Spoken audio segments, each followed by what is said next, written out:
living my best life, raking in 6 figures a month on OnlyFans. No, not the kind of content you're probably imagining. Think tasteful lingerie, cheeky bikini shots, maybe a suggestive pose or two.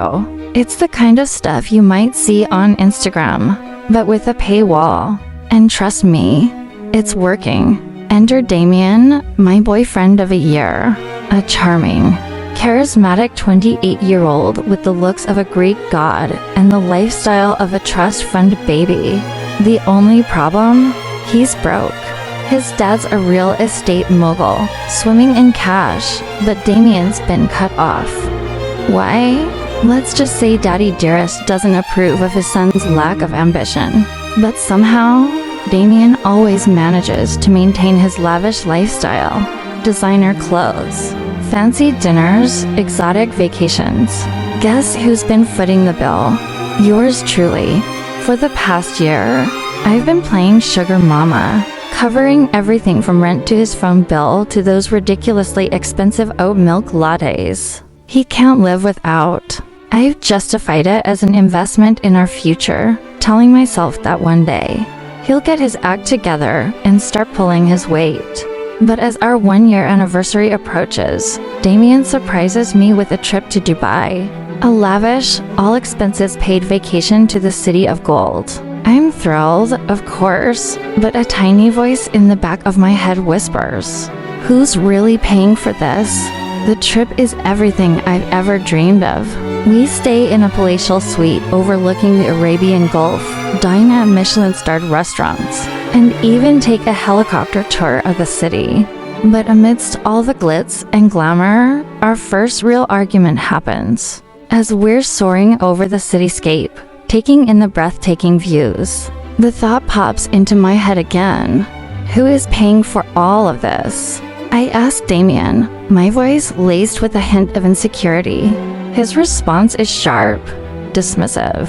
"Why can't you just appreciate the moment?" He snaps, his eyes cold and distant. "Why do you have to question everything when it's all taken care of?" I feel a pang of hurt and embarrassment. I apologize, but the damage is done. The rest of the day is strained, a palpable tension hanging between us. Damien is quieter than usual, glued to his phone, taking selfies and posting stories, which is unlike him. He barely speaks to me, brushing off my attempts at conversation with vague answers and distracted nods. I feel a wave of guilt wash over me. Did I ruin our anniversary trip with my stupid question? I try to make amends, but Damien seems distant, his mind elsewhere. As the night went on, we ventured to a cozy rooftop bar overlooking the Burj Khalifa, the world's tallest building. The twinkling lights of the city stretched out before us, a mesmerizing tapestry of colors and patterns. The earlier tension seemed to melt away as we shared stories and laughter, the shared experience drawing us closer together. After a few glasses of wine, Damien's playful demeanor returned, his eyes sparkling with the same warmth I had fallen for. He even leaned in for a stolen kiss, a gesture both romantic and forbidden in the conservative city of Dubai. We giggled like teenagers, the thrill of the taboo adding a spark to the moment. As the night drew to a close, I felt a sense of relief wash over me. Perhaps I had overreacted earlier. Maybe Damien's distance was just a fleeting response to my probing question. With a renewed sense of optimism, we returned to our hotel room, falling asleep in each other's arms. The next morning, however, the uneasiness returned. I woke up to an empty bed, Damien in the corner of the hotel room facetiming his friend. He turns to me reminding me of the spa appointment he had booked for me. I couldn't help but feel a pang of disappointment. He hadn't even said good morning or really acknowledged me. As I got ready for my spa day, a sense of unease settled over me. Maybe I had truly upset him with my questions the night before. Maybe he was still angry, and this was his way of punishing me. Tears welled up in my eyes as I made my way to the hotel spa, a luxurious oasis of tranquility. I passed a woman in the hallway, her Hermes sandals and understated yet elegant outfit catching my eye. She noticed my tears and asked if I was all right. I managed a weak smile and mumbled something about being fine, quickly complimenting her shoes to deflect attention from my emotions. The spa was heavenly, a sanctuary of soothing scents and gentle music. But even as I indulged in the pampering treatments, the guilt and worry gnawed at me. After 2 hours, I could no longer bear the emotional turmoil.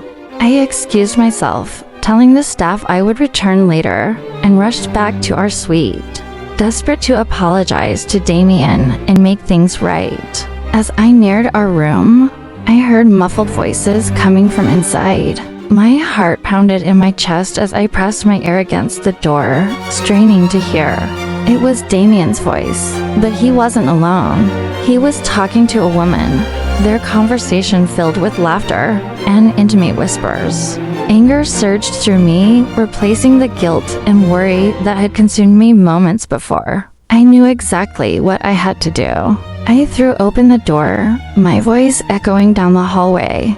"You lying, cheating scumbag," I screamed, my eyes scanning the room until they landed on Damien and the woman in the Hermes sandals, tangled in the sheets. The look of shock on their faces was priceless. Damien stammered, trying to explain, but I wasn't having any of it. I unleashed a torrent of fury, my words like daggers piercing through the air. The hotel staff, alerted by the commotion, rushed to the scene. Security was called, and the police were soon on their way. It turned out that Damien and his accomplice, a childhood friend with a penchant for manipulation, had been running a twisted scheme. They had used me, taking advantage of my generosity to fund their lavish lifestyle and secret rendezvous. The authorities took them away in handcuffs, charged with fraud and adultery.